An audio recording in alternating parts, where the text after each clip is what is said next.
first lecture is on the development of the embryo, the Sonoembryology, before 10 weeks of pregnancy. Slide đầu tiên là về sự phát triển của phôi thai. Cho em lại một tí xíu được không ạ?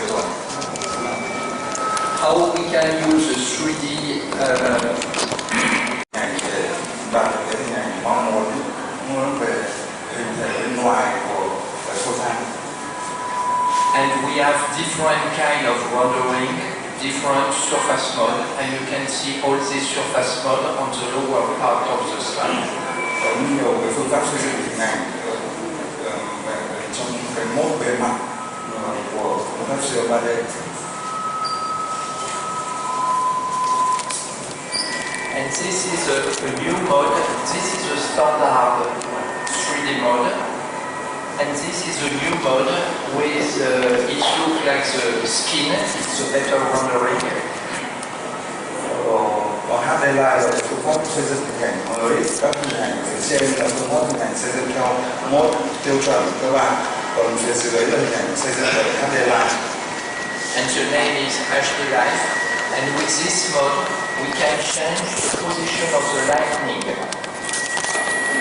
Và với mode HDLI này ta có thể thay đổi cái khối về phía chiều hướng để có thể đạt được cái hình ảnh đẹp nhất. Now we will see step by step the different aspects of the embryo during the embryonic part. Bây giờ chúng ta sẽ xem xét từng giai đoạn của phôi thai theo cái độ phân độ của Anderson.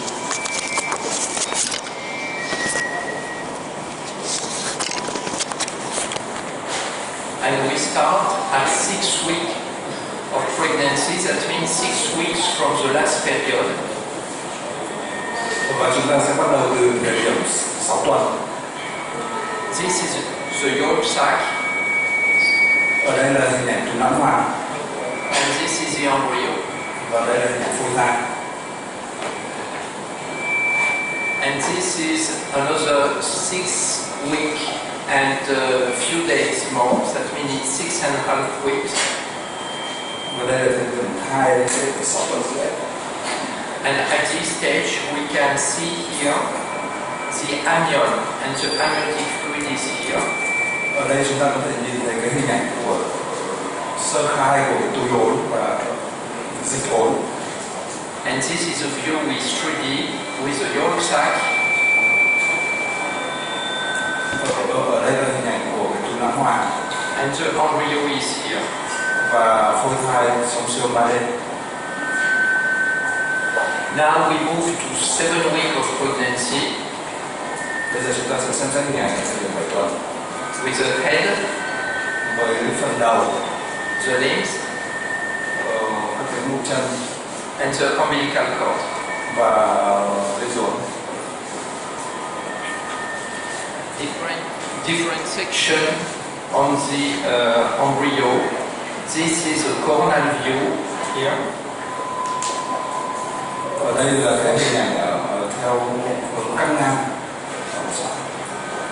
And this is an axial view, this one. Đây hình ảnh theo hướng cắt ngang, và lúc nãy là cắt đứng ngang.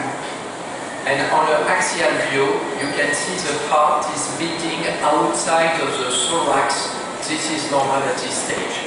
Và trên hình ảnh cắt ngang thì ta thấy hình ảnh nhịp đập của tim ở bên ngoài đồng loạt với hình ảnh bình thường. Now, 7.5 weeks of pregnancy, the length of the embryo is 13 mm. Bây giờ là thời điểm 7 tuần rưỡi, tương đương với cái thời điểm dài đầu mông là 13 mm. This is the umbilical cord, Đây là dây rốn, the yolk sac, trứng nãng hoàng. and this is a duct connecting the yolk sac.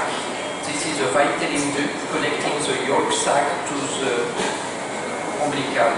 Còn đây là ống nãng hoàng. 8 weeks of pregnancy Thai 8 tuần. with a 2D. This is a normal aspect. Đây là trên siêu âm 2D, đây là hình ảnh bình thường của phôi thai. With the brain cavities here, Với các cái hình ảnh phát triển của não với các khoang, the heart, tim hai. and the spine. Awesome. This is a sagittal section of an embryo at 8 weeks of pregnancy. You can clearly see the brain cavities. Ta có thể thấy được các khoang ở trong não. And on this section, this is the heart. And around the heart, we have a pericardial effusion. This is normal at this stage of pregnancy, and it will disappear at 9 weeks. Và hình ảnh cái tim đập xung quanh dịch ở ngoài màng tim, thì đây là hình ảnh bình thường. And this is the heart at 8.5 weeks with the 2 ventricules and the 2 atria. Thời điểm thai 8 tuần rưỡi ta đã bắt đầu nhìn thấy hình ảnh 2 tâm thất. On this multiplanar view of the brain, you can see the different parts of the brain cavities. Và trong siêu 3D thì ta cũng có thể nhìn thấy được nhiều cái hình ảnh của The biggest one, posterior, is the rhombencephalon. Đây là hình ảnh của não sau. And on the anterior part, this is the prosencephalon with the 2 lateral ventricules. Còn đây là hình ảnh của não trước với hình ảnh não thất bệnh bên hai bên.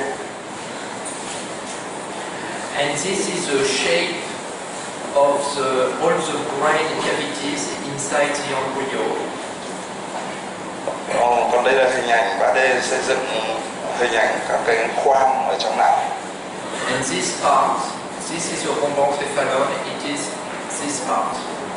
Và cái phần đỏ đấy là phần não sau. And how to obtain this cap, because this is ultrasound, how to obtain heat from the 3D data I will show you. Và làm thế nào để đạt được cái hình ảnh 3D này tôi sẽ chỉ cho các bạn. You just have to start with your data and just click on each black part. Chúng ta bắt đầu với việc cắt ngang và chọn vào tất cả các phần đen, tức là phần chứa dịch. And the software will recognize all the liquid part and display the brain cavities. Và phần mềm sẽ nhận biết các cái vùng chứa dịch đó và xây dựng tổng hợp lên cái hình ảnh. Now we move to 9 weeks of pregnancy from last period. Bây giờ chúng ta sẽ chuyển đến thời điểm 9 tuần. And exactly 9 weeks is 21-22 mm. Và thời điểm 9 tuần tương đương với cả dài đầu mông là 21 mm. We can clearly see now the hands and feet. And on the hand, we can see the fingers. Chúng ta có thể nhìn thấy các cái xuất phát của chân, tay và ngón tay. 9 weeks of pregnancy, this is a sagittal view. Đây là đường cắt đứng dọc. And this is a frontal view, a coronal view. Và đây là đường cắt ở mặt trước. With the stomach inside. Với cả dạ dày. And if you do section at this level, we can see the arm and hand, and here the feet.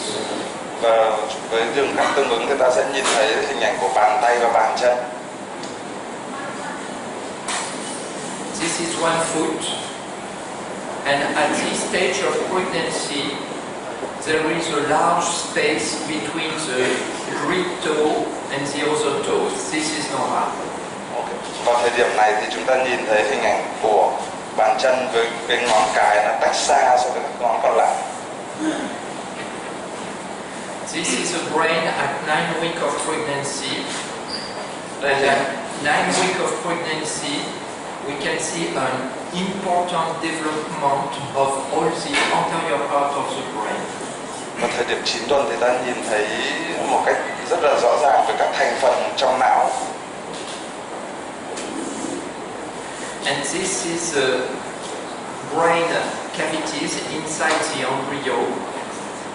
Và đây là hình ảnh các khối khoang trong não. So these are the 2 lateral ventricules here. Đây là hình ảnh hai não thất bên. And here we can see the difference between 8 week and 9 week. Và đây ta thấy cái sự khác nhau về mặt hình ảnh giữa thời điểm 8 tuần và 9 tuần. With the important development of this part here, the lateral ventricle will develop posterior and laterally. Não thất bên vào thời điểm 9 tuần phát triển về phía sau và sang hai bên. This is the heartbeat, the heart rate, and the heart rate is maximum at 9 weeks of pregnancy. That means a length of embryo around 22 mm. Đây là hình ảnh về nhịp tim thai cơ bản và nhịp tim thai cao nhất vào thời điểm 9 tuần, thường tương ứng với cả thời điểm dài đầu mông 22 mm. And the maximum is around 180 beats per minute. Khoảng chừng 180 lần trên phút.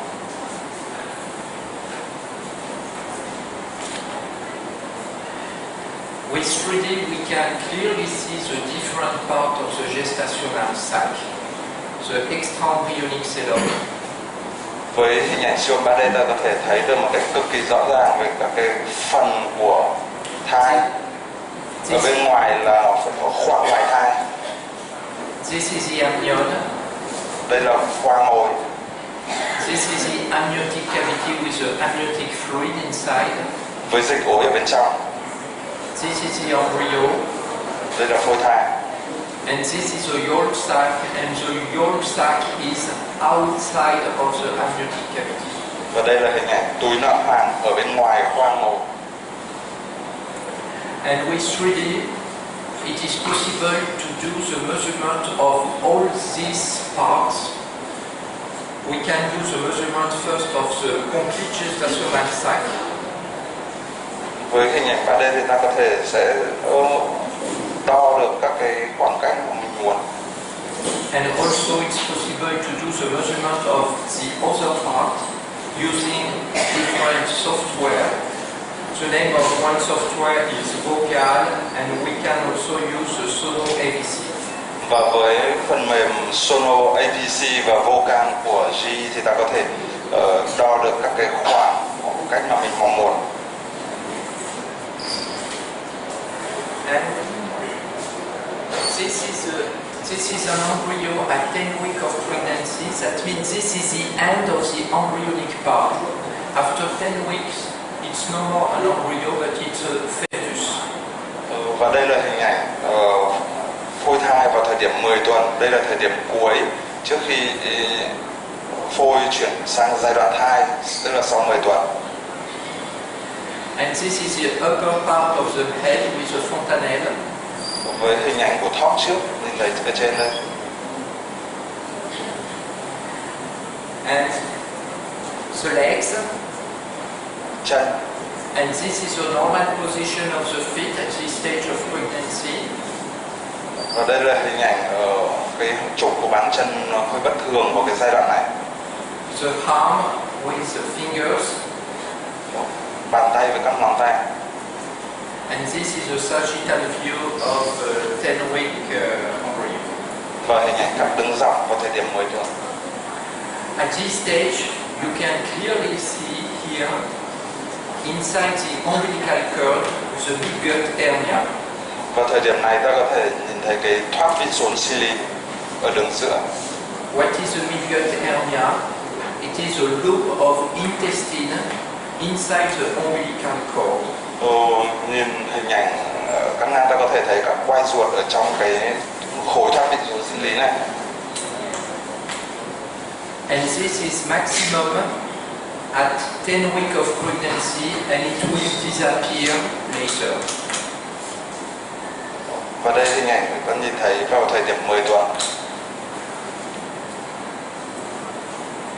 This is a brain at 10 weeks of pregnancy.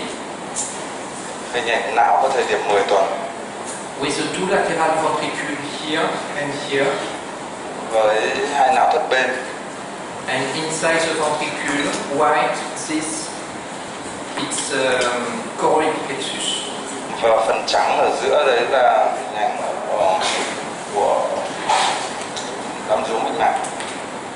This is the brain, not the brain, but the liquid part of the brain at 10 weeks of pregnancy, and it was obtained. The name of the software for it is inversion mode. Và đây là hình ảnh các cái khoang dịch ở trong não xây dựng lên với cái mốt nghịch đảo của G. And here you can see the difference between 7 week, 8 week, 9 week and 10 week with the important development of the anterior part. Và đây là hình ảnh 3D về các cái khoang ở trong sọ vào các thời điểm 7, 8, 9 và 10 tuần. Chúng ta thấy hình ảnh các cái khoang này nó phát triển một cách rõ ràng hơn rất nhiều. When we do first trimester scan, especially on the early stage, we have to do the measurement of the embryo. Và khi chúng ta siêu âm lần đầu tiên của thai, ta phải tiến hành đo. And this is the greatest length of the embryo. It's what we have to do, what we have to measure in the first part of the pregnancy. Và trong thời điểm sớm của phôi này thì ta sẽ đo cái chiều dài đầu mông lớn nhất. But on all the paper,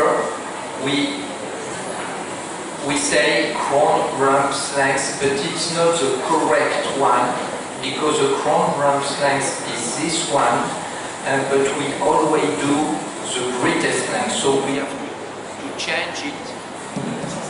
We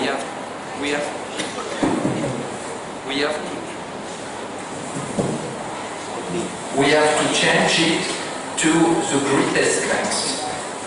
Và tuy nhiên cái chiều dài mình đo này không tương ứng với cả chiều dài đầu mông thực sự theo các cái y văn, và chúng ta sẽ phải chuyển sang cái chiều dài đầu mông lớn nhất. And with all this measurement, we are able to tell the exactly beginning of pregnancy. Và với chiều dài đầu mông lớn nhất này thì ta sẽ xác định được cái tuổi thai tương ứng theo chiều dài đầu mông lớn nhất. I did all this picture. It was made with transvaginal probe because the quality is far away better than with the abdominal probe. Và tất cả các hình ảnh tôi dùng trong cái báo cáo này là với siêu âm đầu dò âm đạo, và hình ảnh tốt hơn rất nhiều so với hình ảnh siêu âm đường bụng. Now we will see some example of malformation, what is possible to see before 10 weeks of pregnancy. Bây giờ chúng ta sẽ xem xét các cái hình ảnh nào chúng ta có thể xem được vào thời điểm 10 tuần. This was a case of acrania at 8 weeks of pregnancy. Đây là một hình ảnh thai vô sọ vào thời điểm 8 tuần. With the irregular shape of the head. Với hình ảnh bất thường về vòm sọ. And abnormal brain cavities. Và bất thường với các cái khoang trong sọ. This was the aspect of this embryo with the brain outside on the frontal part. Với hình ảnh bất thường với các cái tổ chức não về phát triển quá về phía trước của não. And for this we did the termination of pregnancy. Và người phụ nữ này đã chọn phương pháp kết thúc thai này, chấm dứt thai kỳ. And you can compare. This is a normal one, and this is his case with the brain outside. Và chúng ta có thể so sánh hình ảnh phía trên là hình ảnh não phát triển bình thường, và phía dưới là hình ảnh thai vô sọ. And the normal one with the brain cavities, and this case with the brain cavities. Và các cái khoang trong sọ ở thai bình thường và thai này bất thường.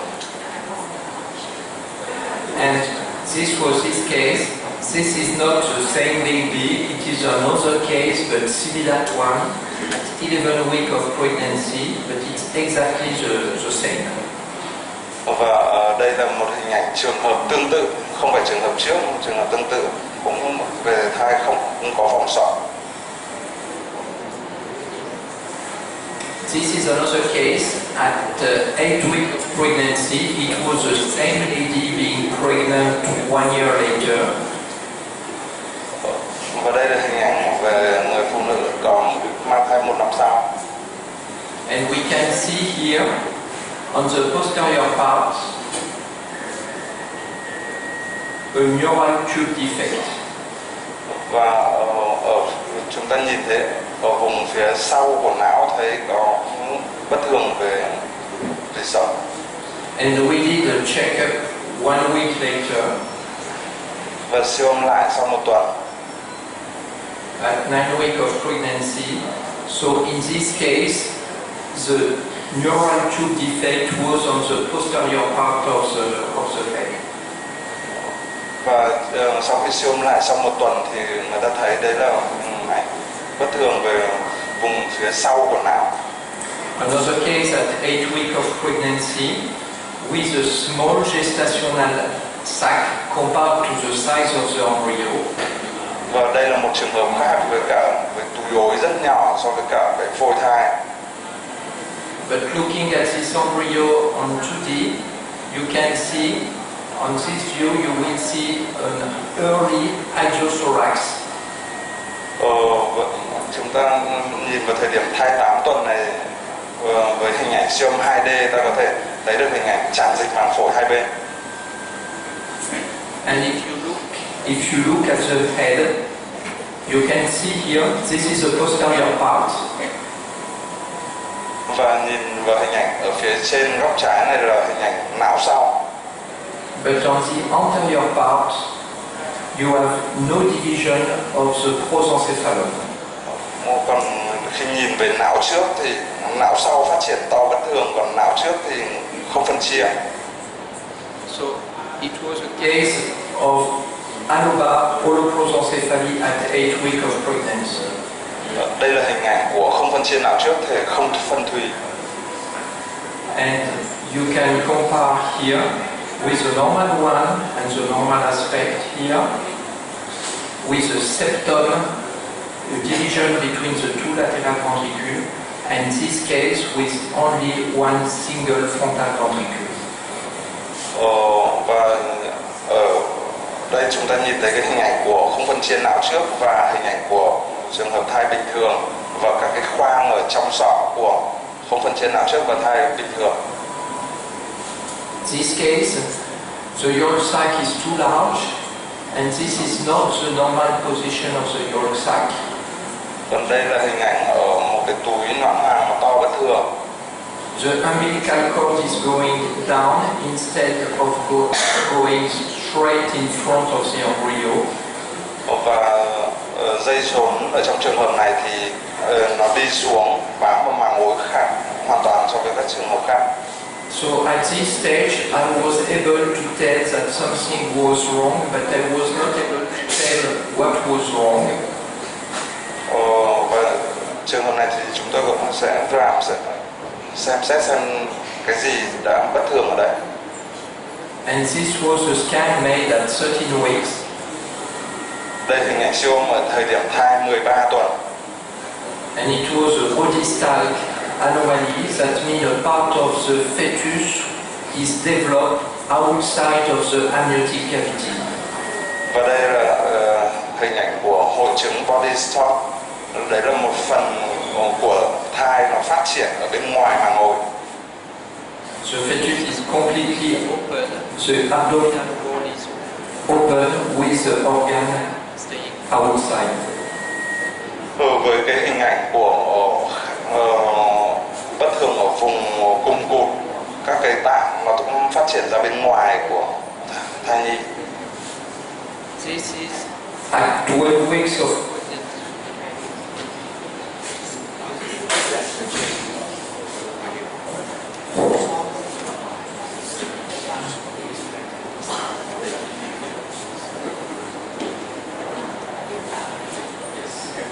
Okay, this one is at 12 weeks of pregnancy, one exomphalos. Đây là hình ảnh thai nhi vào thời điểm 10 tuần với hình ảnh thoát vị rốn. And the 9-week scan was made by another doctor, so I asked the picture of the 9-week scan. Và tôi đã yêu cầu cái hình ảnh vào thời điểm thai 9 tuần xem nó khác như thế nào. And looking back to this picture, it was possible to suspect something wrong at 9 weeks of pregnancy. Và khi nhìn lại cái hình ảnh vào thời điểm 9 tuần thì ta thấy có hình ảnh nghi ngờ về thoát vị rốn. Now I will show you some case of early hydrothorax because it's quite frequent. Và đây tôi sẽ cho các bạn xem các hình ảnh sớm của cái việc tràn dịch màng phổi. And this was a case at 8 weeks of pregnancy, and doing the Doppler on the heart, you can see here a reverse flow in the pulmonary artery. Và với cái hình ảnh siêu âm ở đây và bật Doppler lên thì ta sẽ thấy được có cái dòng đảo chiều của Doppler động mạch rồi. We can suspect it because it's blue and red. Ta nhìn thấy hình ảnh màu xanh và đỏ. In most of the case, when you have such a hydrothorax, if you do a checkup 1 week later, the embryo is dead. Khi phát hiện ra hình ảnh tràn dịch màng phổi, chúng tôi đã kiểm tra lại sau 1 tuần, thai nhi đã chết. This was another case of early hydrothorax. Đây là một trường hợp khác về tràn dịch màng phổi 8 tuần. But the scan made 1 week after the baby was, the embryo was alive. Với thời điểm check lại sau 1 tuần thì thai có cái thoát vị rốn. But doing the scan at 13 weeks, we can see some malformation of the heart here. It looks like a single trunk. Và vào thời điểm 13 tuần thì ta nhìn thấy có một cái gì đó bất thường ở tim. But this was a scan made at 22 weeks. It was a tetralogy of Fallot. Và vào thời điểm 22 tuần thì chúng ta khẳng định đấy là tứ chứng Fallot. And this was overriding aorta. Và cái hình ảnh ở phía trên hồi cứu lại là hình ảnh động mạch chủ cưỡi ngựa trên vách thắt. Another case of hydrothorax at 8 weeks of pregnancy. Tràn dịch màng phổi 8 tuần. And I did a checkup 1 week later with a nuchal edema here and edema around the thorax, and the hydrothorax disappears. It's only a small pleural effusion here.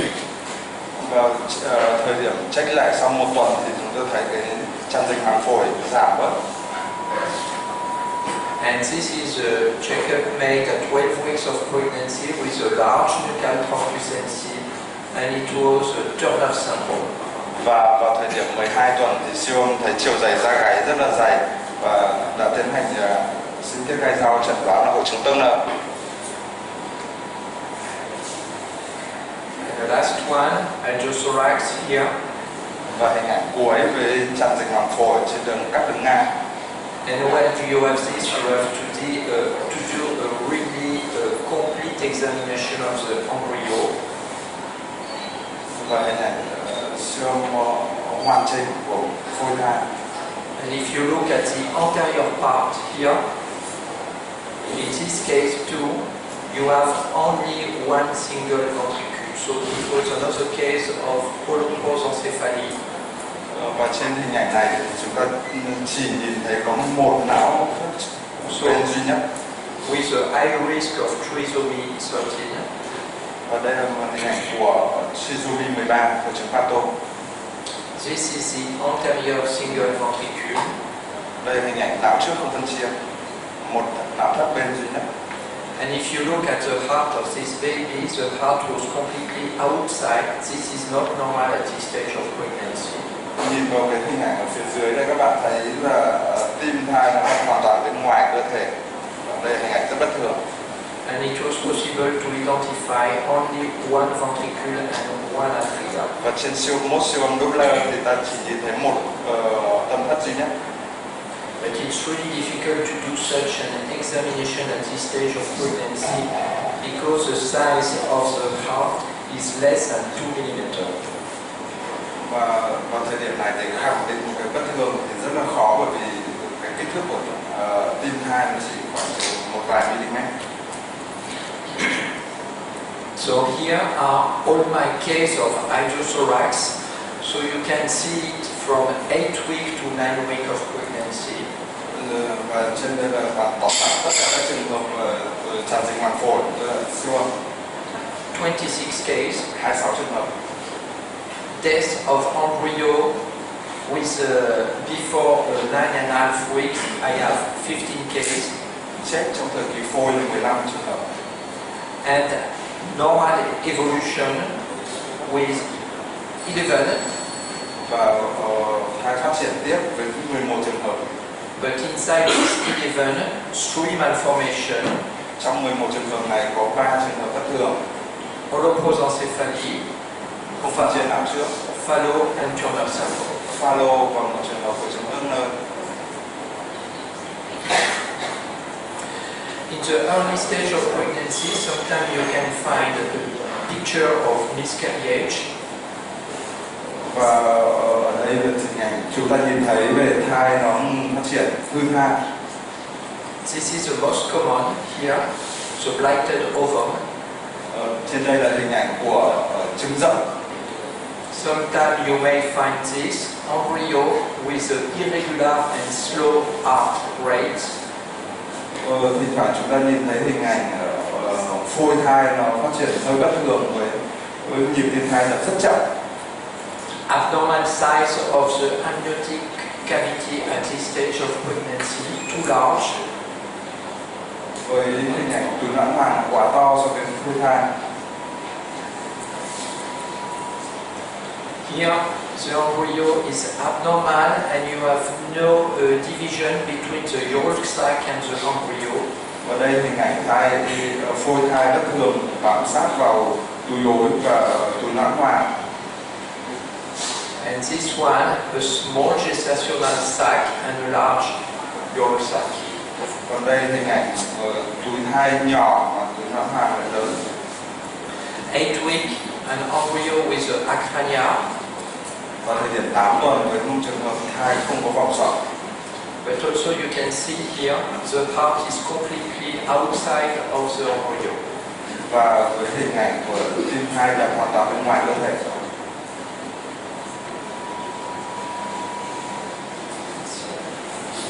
Ở đây. 9 week, this was a really slow heartbeat and it was just before the death of the embryo. Còn đây là thời điểm thai 9 tuần với cạnh nhịp tim thai rất là chậm và thai đã chết 1 tuần sau đó. 7 week, the heart completely outside of the embryo with only one single cavity. Và đây là vào thời điểm 7 tuần với tim thai hoàn toàn bên ngoài cơ thể với một phân thất duy nhất. So the irregular beat and the slow heartbeat, this is the prognosis is poor. Vậy là cái nhịp tim thai đập không đều và nhịp tim thai đập chậm thì có một cái dấu hiệu tiên lượng rất là xấu đối với phôi thai. But you have to be really careful. Look at this case. It was at 7 weeks with a really slow heartbeat because it was 32 instead of 150. Và đây là thời điểm 7 tuần ta nhìn thấy cái nhịp tim thai thực sự là chậm so với thai bình thường. So for this we know that the prognostic is poor, but the only thing you have to do is to do a checkup a few days later. Và chúng tôi đã kiểm tra lại một vài ngày sau đó. And in this case, 3 days later, you can see the heartbeat was completely normal. Và sau một vài ngày thì ta lại thấy nhịp tim thai lại có vẻ bình thường. With a normal development all along the pregnancy, normal karyotype and a normal baby at delivery. Và với nhiễm sắc thể của thai nhi thì bình thường và các đốt lệ động mạch máu bình thường. Sometimes you may find this miscarriage and around 8 week, 9 week of pregnancy with all this atypical aspect of the embryo. Và thỉnh thoảng vào thời điểm 28-9 tuần thì ta nhìn thấy những hình ảnh không điển hình của những thai nhi bình thường. And this one with a flat face here, maybe it was an holoprosencephaly. Với cái hình ảnh trên này ta thấy nhìn đến hình ảnh mặt bẹt, có thể là có phần trên não trước. And this is a twin pregnancy, a dichorionic twin pregnancy with a normal development at 12 weeks of pregnancy and one, and the other one stopped around 9 weeks of pregnancy. Với trên đây hình ảnh thai đôi với hình ảnh một thai nhi vào thời điểm 10 tuần phát triển bình thường và một thai nhi phát triển từ thời điểm 9 tuần. Here are all my cases of miscarriage, and you can see the maximum of miscarriage is always before 6 weeks of pregnancy, that means before the visualization of the embryo.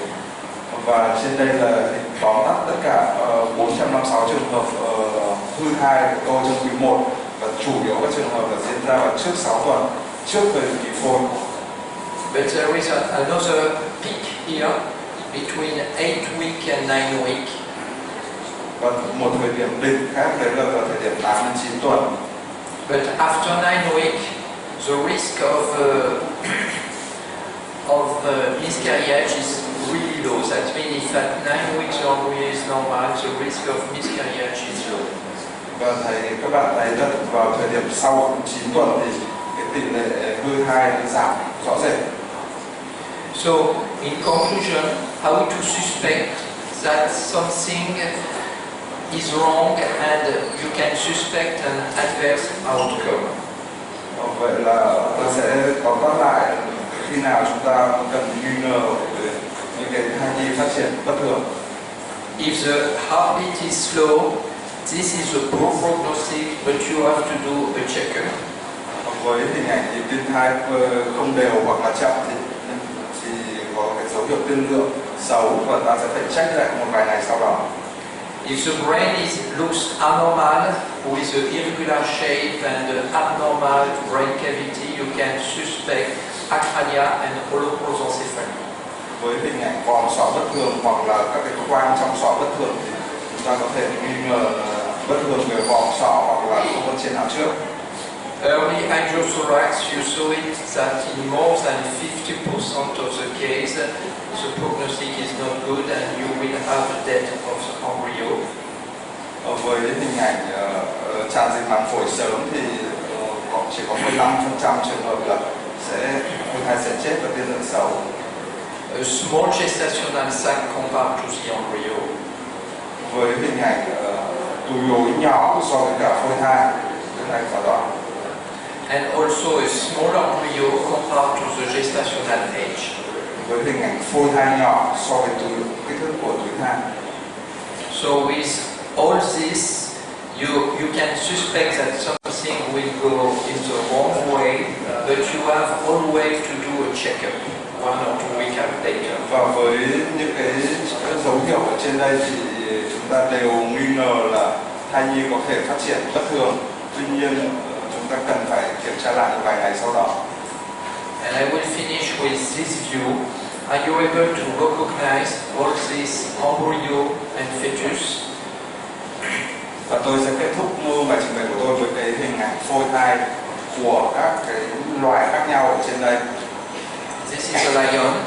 Đây là hình ảnh phôi thai của sư tử. This is a monkey. It looks like a human baby. Đây là hình ảnh phôi thai của con khỉ Rhesus. This is a wallaby. Và đây là của chuột túi. Elephant, around 3.5 months of pregnancy with only 71 mm. Đây là hình ảnh phôi thai của voi. This is a hippo, and this one is antelope. Hà mã và hươu. So thank you for your attention. Xin cảm ơn các bạn.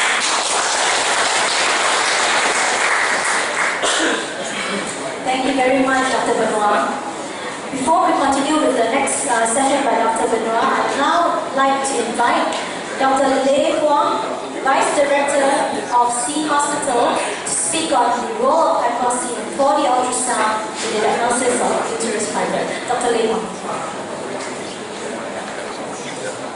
Sau đây là phần trình bày của tiến sĩ Lê Hoàng, Phó Giám đốc Bệnh viện Phụ sản Trung ương.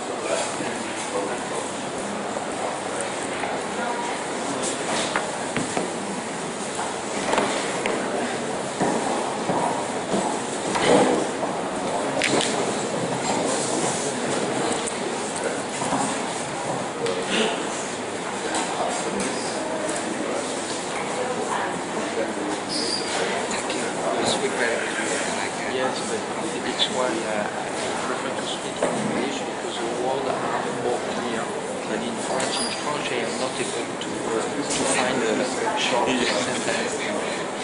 Si vous parlez français, vous parlez trop vite, je peux pas.